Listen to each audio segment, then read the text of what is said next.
정상들이 지금 프랑스뿐만 아니라 지금 중국에 뭔가 좀 손을 내미는 것?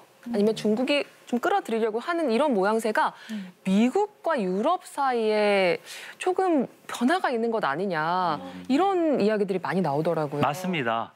그렇기 때문에 우리가 최근 유럽의 움직임을 좀 주의 깊게 봐야 된다고 생각합니다.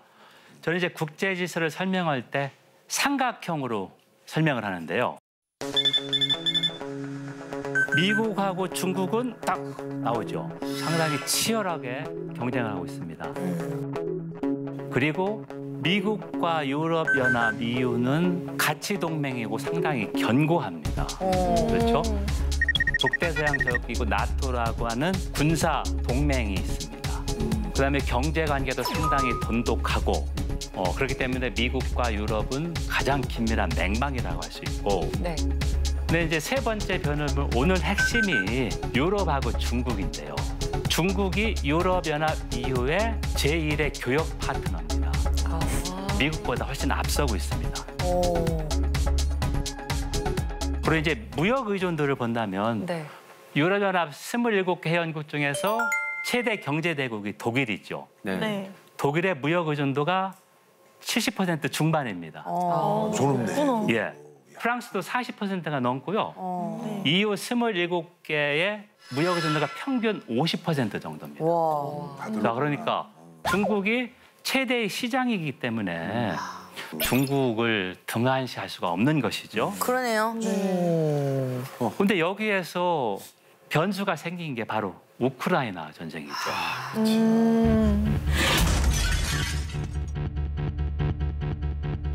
전쟁이 일어나면서 미국과 유럽이 하나가 돼서 네.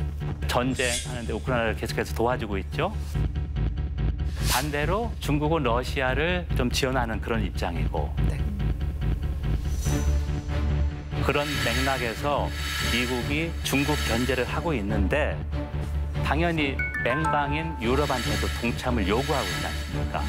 그런데 유럽은 무역 의존도가 높기 때문에 중국과 경제적 관계도 계속해서 맺을 수밖에 없죠.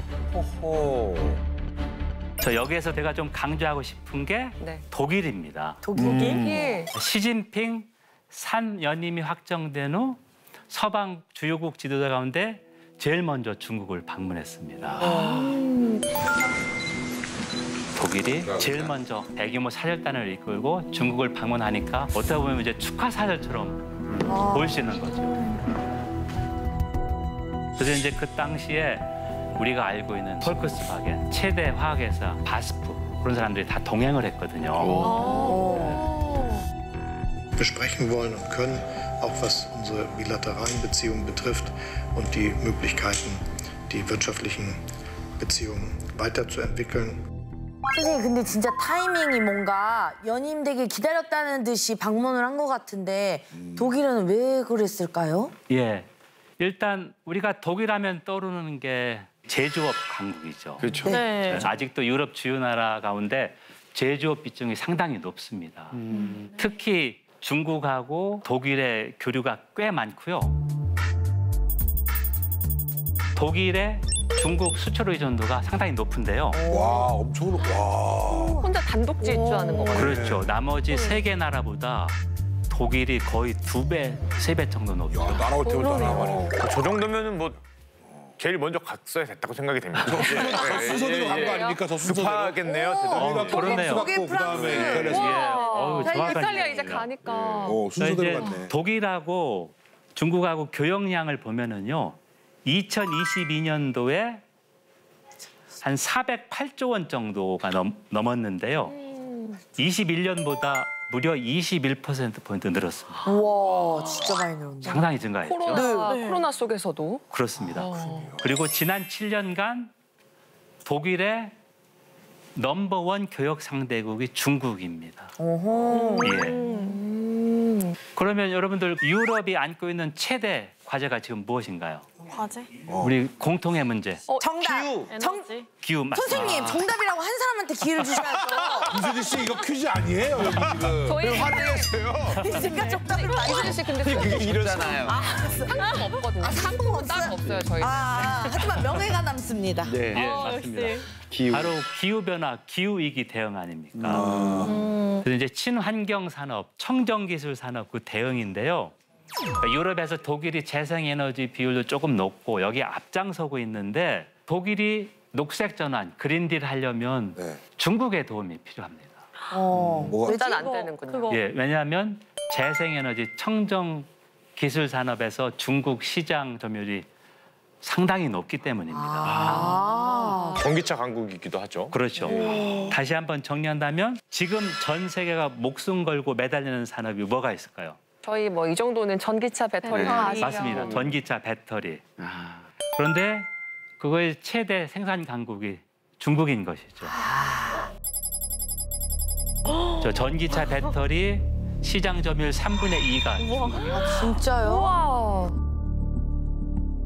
엄청나구나. 이렇게 많아요? 몰랐어요. 아니, 미국이 견제할 만하네요. 예, 거기에다가 중국이 배터리뿐만 아니라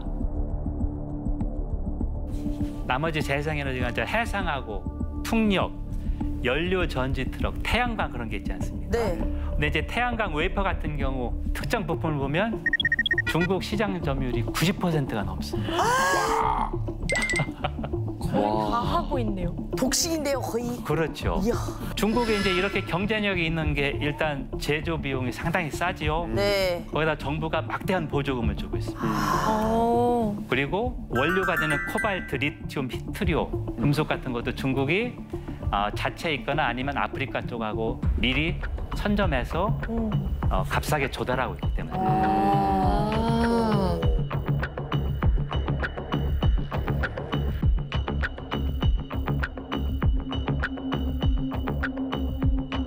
그래서 문제는 이제 향후 청정 에너지 분야가 전 세계적으로 커질 것이 이제 분명한데요. 네. 중국은 지금보다 이제 넘버 원입니다. 그런데 유럽은 2010년까지만 해도 재생에너지 생산 능력이 좀 높았는데 그 이후에 중국이 이걸 다 잠식했습니다. 그래서 이제 유럽이 가야 할 길이 멀기 때문에 중국하고 이 분야에서 협력을 좀 더 할 수밖에 없는 그런 상황인 거죠. 네. 아, 그렇지. 독일하면 자동차 아닙니까? 자동차에 꼭 필요한 게 배터리인데 예. 그 중국 배터리가 거기 다 들어간다는 거 아닙니까? 그러면 만나서 얘기해야 되겠네요. 네. 맞습니다.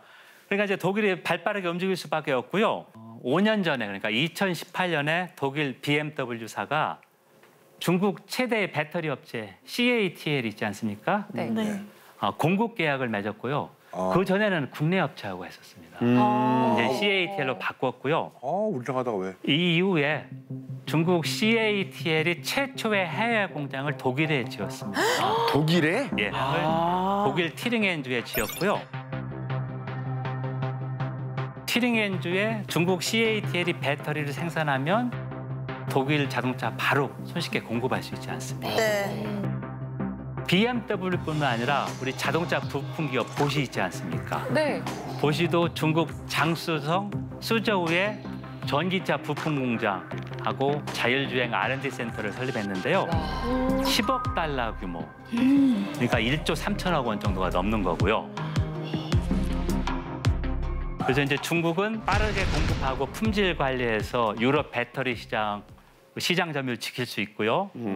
독일은 이제 앞으로 미래 모빌리티 산업에서 배터리를 안정적으로 공급받아야 하는데 자국 안에 배터리 공장이 있으니까 서로 윈윈한 것이죠. 네. 뭐 이거는 뭐 서로 주고받는 게 딱딱 맞아 떨어지는 뭐 그런 상황이네요. 네. 그래서 이제 독일은 중국을 포기할 수 없는 것이죠. 또 하나 제가 강조하고 싶은 게 단순히 경제적 요인뿐만은 아니다. 어떤 요인이 있을까요? 경제 말고? 예, 어떤 이 요인이 어려운 있을까요? 질문에 지리적인 요인이요. 맞습니다. 맞습니다. 혹시 뭐 복지리 그런 거 생각하신 거 아니죠? 진짜 무슨 일이야. 선생님, 저 졸업할게요. 예. 수고하셨어요. 그동안 수고하셨습니다. 그래.